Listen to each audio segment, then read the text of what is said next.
The production department of Globe Tech Manufacturing has forecasted the following number of units to be produced by quarter for the upcoming year.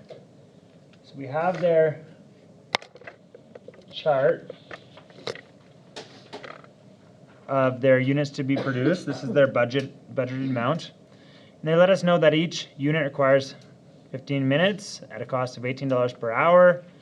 In addition, the variable manufacturing overhead rate is $2 direct labor hour, and the fixed. So if you recall, when we did activity-based costing, we had to identify drivers for determining the manufacturing overhead and assigning it. Here they've determined that direct labor hours is a driver of manufacturing overhead at $2 per hour. They've also fixed in $92,000 per quarter of fixed, meaning never to change manufacturing overhead. So we're going to need to calculate the estimated direct labor cost as well as the total estimated manufacturing overhead cost. We'll start with our direct labor cost. The units is pretty straightforward. We can just transpose them from what they've given us.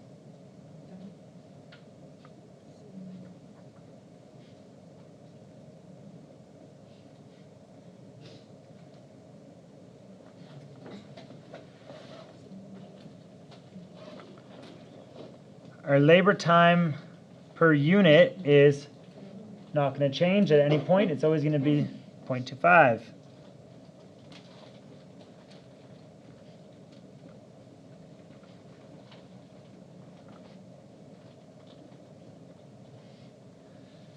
Our total labor hours needed will then be, well, our total units times how long, 15 minutes or 0.25 of an hour.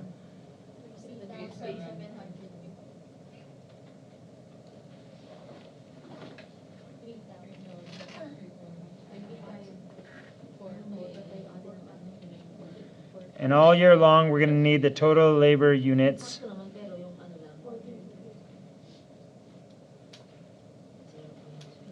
So what is the cost per hour? Well, that doesn't change at any point during the year. It's 18.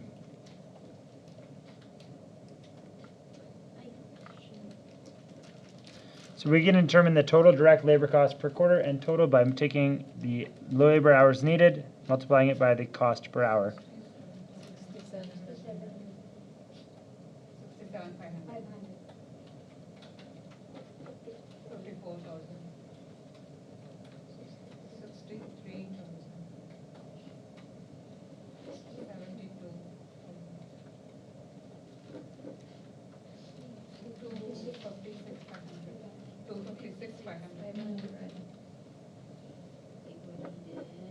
And so now we know the cost by each quarter and the total cost for direct labor costs per year. Now to do the company's total estimated manufacturing overhead costs for each quarter and for the whole year as a whole, we again can take our given, well, they're not given, pardon me, our calculated total labor hours needed, because that's what they've determined is a driver for their manufacturing overhead rate. And we've calculated that out above, so we can just pull those down. So our total labor hours needed in the first quarter is 3,750.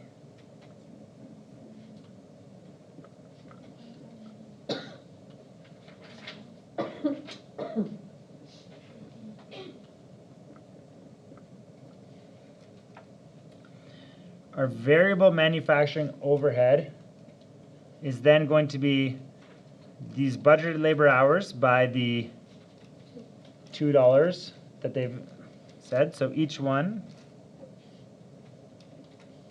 can be multiplied by 2.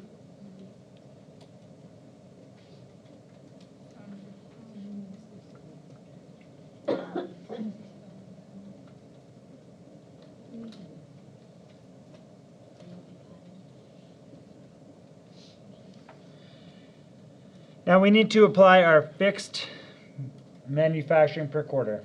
Our fixed manufacturing was given here at $92,000 per quarter. So that's not going to change over any quarter.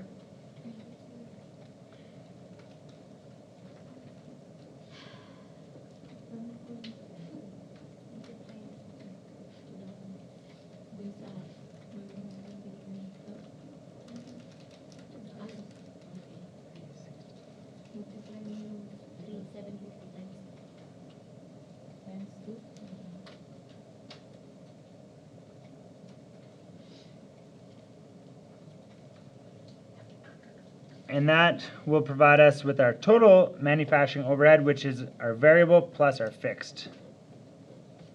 Our variable plus our fixed.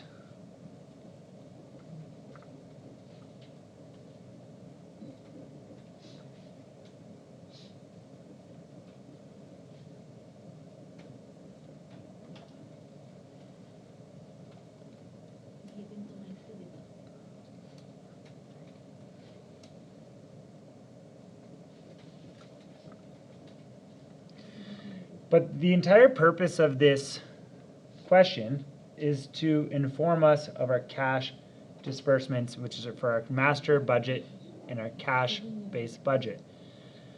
Our overhead includes a non-cash expense, that is depreciation. This is an adjusting entry that just shows the deduction of the value of your asset. So as you use it, we depreciate it.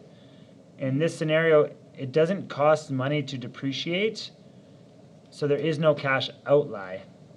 If you were to replace the equipment, there would be a cash outlay, but that is not what's happening here. So we're gonna less our $25,000 per quarter. Yeah, but 396,500, sorry, thank you. So we're gonna less our 25,000 per quarter.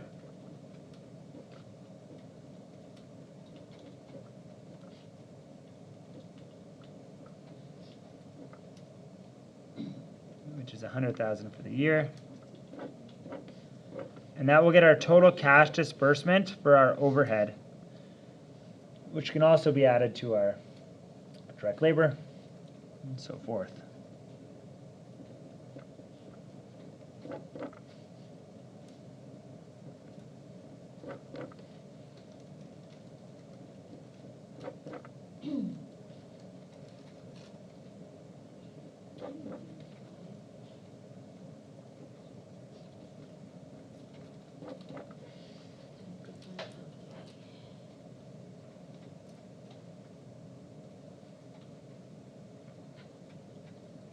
And this is how much the company, between this and this, are going to spend each quarter producing these units on labor and overhead, which will inform the master budget. Now finally, what would the predetermined overhead rate for the year be? Well, it's our total overhead, which is going to be 396,500 divided by our total budgeted hours, which is 14,250 for a predetermined overhead rate. If you were to use job-based costing, 27.82. So if you were to use job-based costing, you could use this as your predetermined overhead rate.